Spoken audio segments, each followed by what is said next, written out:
हाय, साधी सोपी रुचकर रेसिपी.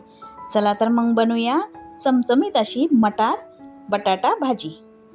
साहित्य सांगते: मटार आणि बटाटा, कांदा, टोमॅटो. चला तर करूयात. गॅसवर कढई ठेवायची आणि तेल टाकायचं. तेल गरम झालं की त्याच्यामध्ये आपल्याला मोहरी, जिरे आणि कांदा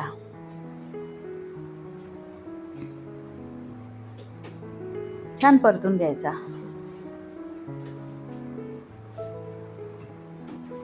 कांदा होत आला की त्याच्यामध्ये गरम मसाला, हळद, धने पावडर आणि तिखट आणि मी आलं लसूणची पेस्ट टाकली. ते स्किप झाले माझ्याकडनं.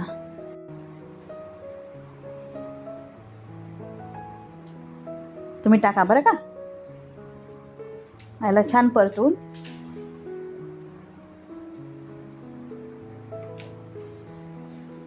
घ्यायचं छानपैकी आणि मग याच्यामध्ये थोडंसं पाणी टाकायचं. मसाले जळायला नको ना म्हणून गरम पाणी टाकलं बरं का. मग टोमॅटो टाकूयात. गरम पाण्याने आपल्याला जी वर तरी येते भाजीवर ती छान येते. नाही तर थंड पाणी टाकलं तर भाजीला तरी येत नाही आणि थोडी स्लो प्रोसिजर होऊन जाते. म्हणून थोडं गरम पाणी टाकायचं. आता बटाटे टाकून घेऊयात. टोमॅटो होऊ द्यायचे थोडे आणि मग बटाटे आणि मटार टाकायचा. मटार सोलून मी बाहेर ठेवले होते त्यामुळे थोडे काळे पडले. मीठ टाकूयात.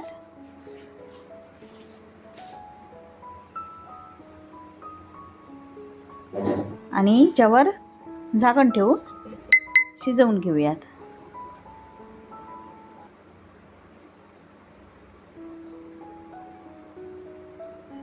बघा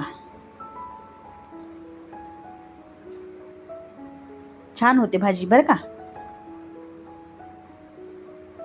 शिजली पण झाली बरं का आपली भाजी. या खायला. लाईक करा, शेअर करा, कमेंट करा, सबस्क्राईब करा आणि खाल्ल्यानंतर मला नक्की सांगा की कशी झाली.